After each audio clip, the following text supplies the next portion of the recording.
What is up, guys? Welcome to the Being Beautifully Honest podcast and channel. Thanks for being here, for being subscribed. And if you're not, hit that button.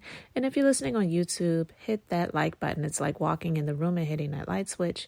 Let's brighten up the place and get into this reality chat. Guys, I want to share this Vanity Fair article with you. It's a bit lengthy, but I think it's really important because it's on the precipice of the BravoCon that's being held. I want to say this is their third year of doing this, and this year it's going to be in Vegas. And it's a lot. So I want to get into this. I'm going to read this article, guys, and share my thoughts on it because it's from Vanity Fair and it's called Inside the Real Housewives Reckoning That's Rocking Bravo. This is by Anna Peel, and the headline is Amid Disturbing Allegations, Bethenny Frankel's calls for a union and a whole lot of drinking. Reality TV's most popular stars are facing their demons.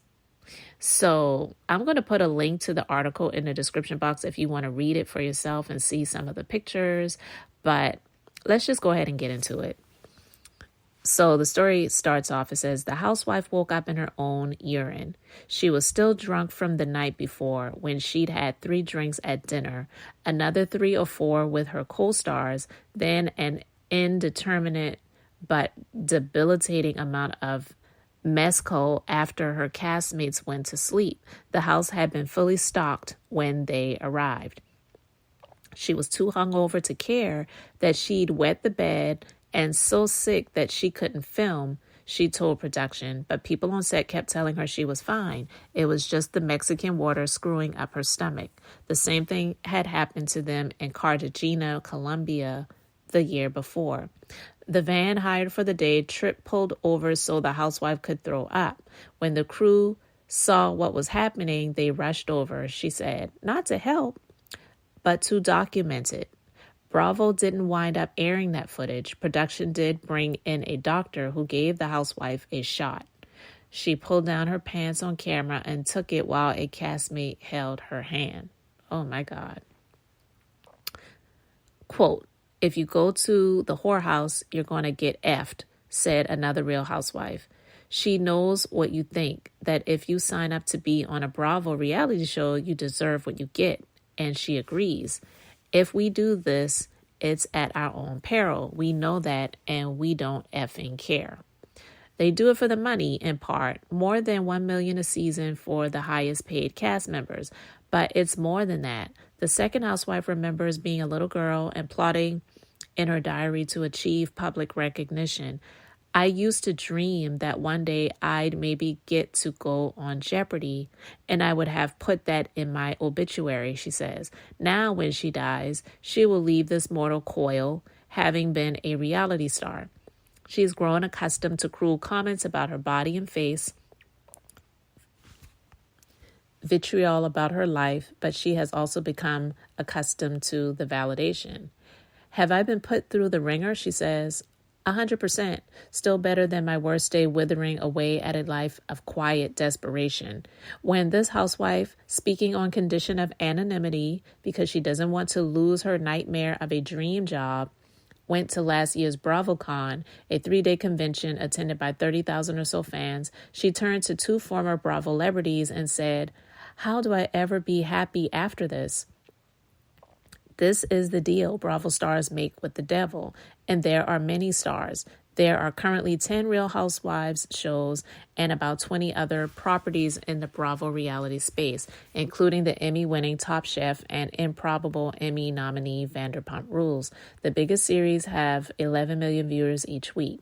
Network exec turned master of ceremonies Andy Cohen hosts Watch What Happens Live, a nightly talk show on which non-Bravo celebrities and cast play games as Cohen polls the at-home audience with questions like, which Real Housewives of New Jersey has the better bad nose job? Wow. Bravo, which is owned by NBC Universal, distributes the series on cable and via the streaming service Peacock. Shows are produced by third-party partners like Bonajay and Warner Brothers Discovery. Those partners have subsidiary production companies, including 51 Minds Entertainment, which makes most of the charter yachting franchises of Below Deck. And if you're familiar with VH1, you know that they also do like the hit Love and Hip Hop and I think also Black Ink Crew. Anyway, and Shad Media, parentheses, The Real Housewives of New York City and Salt Lake City, the All-Star Housewives shows, Ultimate Girls Trip, known as UGT. The production companies are on the ground during the filming of shows. The series and cast members orbit around Cohen, who described himself to me during a 2021 interview for New York Magazine as their boss, among other roles, including, quote, father. Let me hard stop right there. That is absolutely disgusting. But if you think about it, when you watch the reunions of especially the Real Housewives, and those are the only reunions I've ever watched, so I can't say how they do it on the other ones. But when he's calling each person's name, when they respond, it is kind of creepy to me. And it's like, hey, Andy. Hi, Andy. You know, like they're all just trying to be so super nice to him. It is weird. Let's continue. It's an unusual employment arrangement and a singular workspace. If you watch these shows, the words Scary Island or Dinner Party from Hell or Amsterdam are a wormhole to the collective memory of a fandom. If you don't watch, it's easiest to think of these ostensibly unscripted but highly produced series as the Bravo cinematic universe, an interconnected group of characters linked by Watch What Happens Live, social media, and crossover series. The stars are usually affluent, often poorly behaved people, mostly women who either know they're ridiculous or don't care if anyone knows or thinks they are. As Lisa Shannon, Senior Vice President of Programming and Development at Shed, has said, this is a comedy. Wow. But the material is not always funny. Leah McSweeney relapsed after 9 years of sobriety before her first season on The Real Housewives of New York City. Her recollection of a 2019 cash trip to Mexico, described at the beginning of this story, is from one of many interviews conducted over many months with current and former housewives, producers, and Bravo staffers about things that viewers haven't seen. Racist language and behavior, the real-world effects of making entertainment out of destructive interpersonal relationships, the downsides of fame and substance abuse beyond the meme fodder that drives the fan discourse. According to some housewives, Bravo should answer for breaking them down for storylines. According to those who are responsible for the shows, however, the cast are largely in control of their own destinies. Now, with one of the most famous Bravo stars, Bethenny Frankel, calling for a union, 2 legal complaints filed by talent in the last year, and NBC Universal releasing renewed guidance around cast behavior and production oversight, the Bravoverse is in the midst of a reckoning. I'm going to skip over a little bit and start here. And it says, off-camera interactions aren't discussed on hot sheets, but executives have become aware of certain complaints. Roni season 13 featured Ebony K. Williams, the show's first Black cast member. In 2020 and 2021, Ramona Singer's alleged racial hostility and use of the N-word in conversation with a Black crew member during season 13 production were the subject of complaints within Shad Media, Warner Brothers, Discovery, Bravo, and NBC Universal. Companies declined to comment on the specific allegations. Singer continued to film after the alleged incidents, has since been part of 2 seasons of Ultimate Girls Trip, and appeared on Watch What Happens Live as this story was going to press. When asked if she used the N-word in conversation with a Black member of production, Singer responded, never.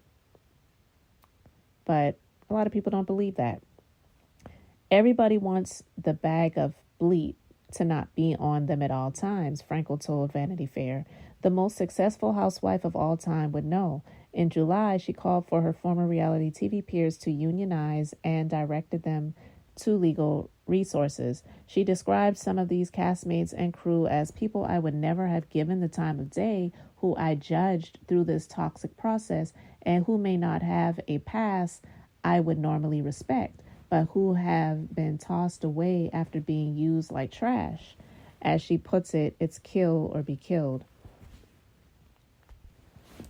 The article continues to talk about Leah McSweeney, who was on The Real Housewives of New York.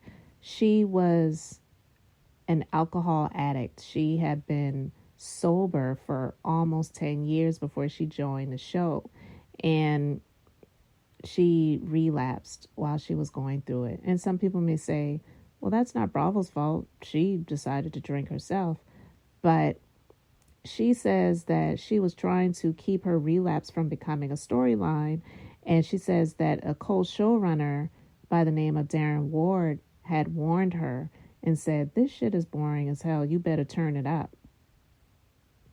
So she drank and took off her clothes and, wearing only a thong, threw a lit tiki torch across Ramona Singer's lawn. And she said she doesn't even remember that evening, but when she watched the episode and they called her Hurricane Leah, it was just like, wow, that was me. It also talks about Sonia Morgan, how she had become so drunk that she vomited and urinated on herself on a trip to the Hamptons, one of their trips to the Hamptons, because they've had multiples of them. And this is like stuff that they want. This is the footage that they really enjoy, that they indulge in when it comes to Bravo and these ladies, you know. All right, and now we got to talk about Ebony K. Williams. So the article continues. I skipped over some of it. Again, I have the link in the description box so you can read the entirety of it because it is pretty lengthy. But it says, problem drinking isn't the only problem. That was immediately clear to Williams, a lawyer and TV host who, in 2021, became the first Black cast member of RHONY. Many other cities have featured Black housewives, though casts at that point were largely segregated by race. Beverly Hills, New York, Dallas, New Jersey, and Orange County were mostly white. Atlanta and Potomac mostly Black. A virtual education session before filming season 13 covered topics including Black women, how Black women are treated in larger society and the Black community, microaggressions, what are they, how do you recognize them, lexicon, appropriate versus harmful / offensive language, and missteps, what to do when you say something offensive, how do you move forward in that relationship. Williams, McSweeney, Morgan, Singer, and De Lesseps were on the call, as well as an NBC Universal Communications executive, a Bravo publicist, and 2 representatives from a racial justice organization. Williams had never previously met Morgan or Singer.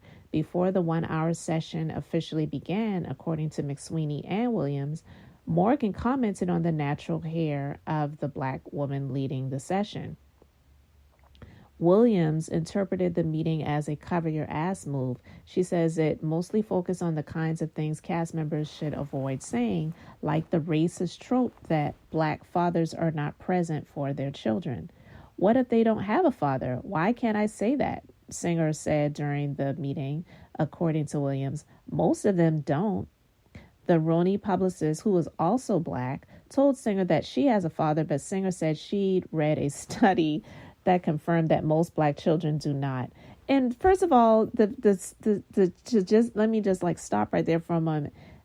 Every person has a father, whether it was a freaking person that skeeted in a test tube somewhere and this person had in vitro fertilization, whatever.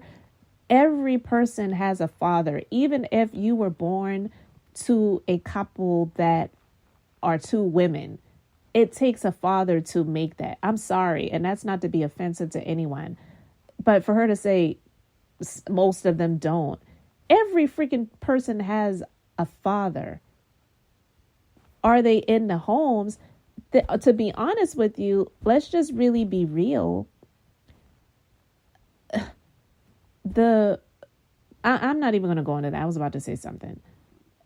there may be people, not just of specific ethnicity. There may be people that their fathers are not in their homes. It doesn't mean that they don't have a father. You know what I mean? So for her to say most of them don't, you know how stupid that sounds? But we're talking about Ramona, so yeah, there goes that. So Leah corroborates Ebony's account. She says the training included open dialogue.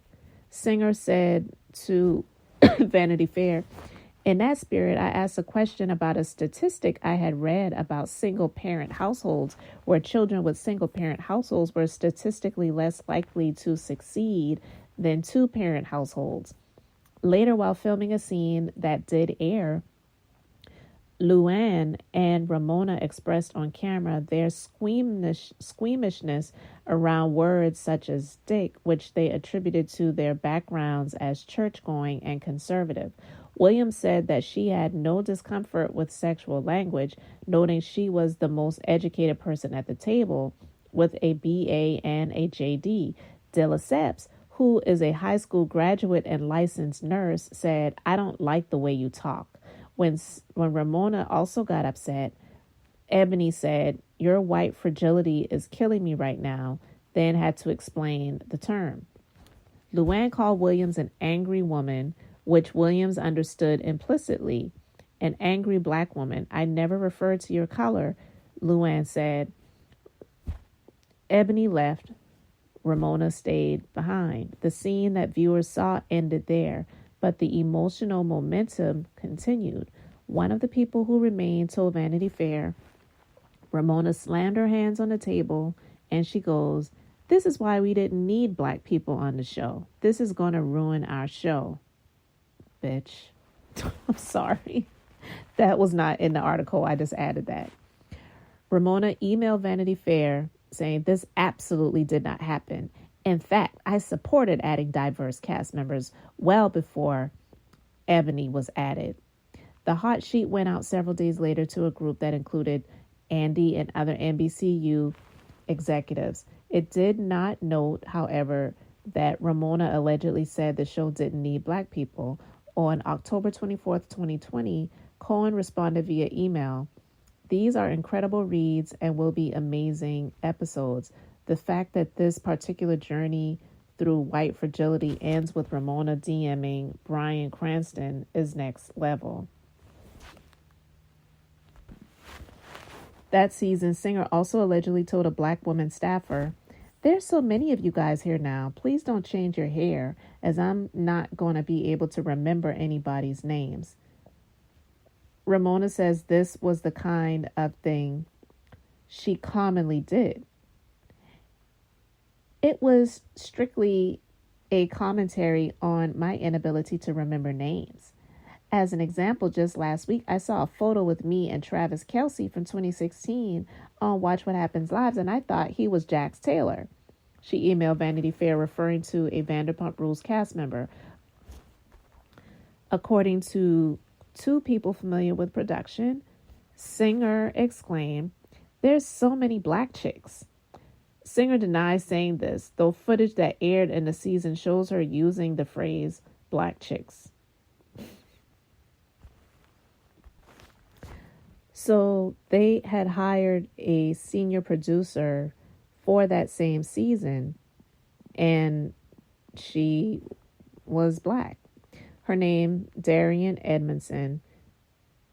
She says, no one ever said officially why I was hired, but Ebony was the first black talent that was brought on for New York. I think that they were specifically looking for a black female producer. A source involved with production says new producers are typically introduced to the cast, but that didn't happen with the new black hires on Roni. She says, if the cast is not being told from the executives, these people are here to do this job, that person said, the cast is going to make up their minds who they talk to and who they don't talk to. So Edmondson says she wasn't able to produce Sonia, Luann, or Ramona. They simply didn't respond to her texts or calls in the same way other cast members did. So it seemed unusual when Ramona spoke to her after a scene filmed on November 6, 2020, in Ramona's home. Here's how the hot sheet described the conversation. Ramona says she doesn't want to talk about race, religion, or creed. Ramona tries to change the subject again, asking about who Ebony is dating. She asks Ebony if the guy is black, white, or what. Ebony says she thought Ramona didn't want to talk about color. Ramona says, now I have to watch what I'm saying to you. I feel like whatever I say is wrong. A person who sees hot sheets said that while they don't recall that one specifically, they would not dispute it. And after this scene, Ebony left. Edmondson remained, and she says, at Ward and Paparazzo's instruction. So Ramona told Edmondson that her interaction with Ebony reminded her of when Jewish colleagues used a Catholic slur with her when she was a young woman and called her a shiksa, a Yiddish term for a non-Jewish woman. Edmondson hadn't heard the word before and later had to ask her mother what it was. According to Edmondson, she said, Ramona, I have no idea what you're talking about, to which she said, meaning Ramona, oh, it's literally like somebody calling you a Nigger. Singer says she never said the N-word and that this account is a misrepresentation. She says, I did describe an incident where I was called a shiksa while working in college, she wrote, but I did not compare the two experiences. Now, does anybody really believe Ramona? Listen, this article is extremely long. I'm not going to read all of it. It is very in-depth, lengthy, and in detail. None of this stuff surprises me. But listen, guys, a lot of people are like, well, listen, Nene tried to tell you, Nene tried to warn you. But the thing of it is, when Nene came out and she discussed things, a lot of the things that she discussed, it just wasn't going to fly based on the fact that she was, and even still to this day, trying to get back on the show. These people that are speaking out, they have no desire to be back on The Real Housewives or probably Bravo, really, for that matter. And as long as the pay was okay for Nene, she was fine. And that's the sad part about it. But unfortunately, in a way, I kind of get it, because when you are in the minority group where you don't really get a lot of the chances and opportunities that the majority group may get, sometimes once you have tasted of that money and those opportunities, it's hard to relinquish it when you know what you had before and you don't really want to go back there. You know what I mean? So, and I know that this is all by design. I know that this was meant to come out right before BravoCon. And hey, rightfully so. BravoCon is this weekend in Vegas. And if they are having this type of atmosphere where they allow things like this to go on and they want it to continue, then they do need to at least make some changes, have a union, have the people protected and supported. My God, it's just like, it shouldn't just be entertaining for us who watch these shows to watch people get drunk, piss on themselves, have these arguments and do the types of things that they're doing, which ultimately it's just like, I know I don't spend the majority of my time watching reality shows. So I definitely have an extremely well balanced perspective on things, but this is a mess. And if people are, literally dying to be on these shows and then they get used up and chewed up and spit out, then why shouldn't there be some sort of accountability that they have to adhere to and have a union, have these people who are having their likenesses showcased on Peacock, on all of these reruns, on all these different places, being compensated. I mean, they're definitely making the money. Yeah, some things have gone down since COVID and numbers have changed with ratings and things like that, but there's definitely a lot that can be addressed and can be adjusted. So guys, it really is a lengthy article. I'm not going to read the entirety of it, but I wanted to read some of it. You let me know your thoughts about it in the comment section below. Guys, thank you so much for being here, for liking and subscribing. I'm Beth, just being beautifully honest. So until the next time, I wanted to keep it brief, beautiful, and now I'm going to say bye.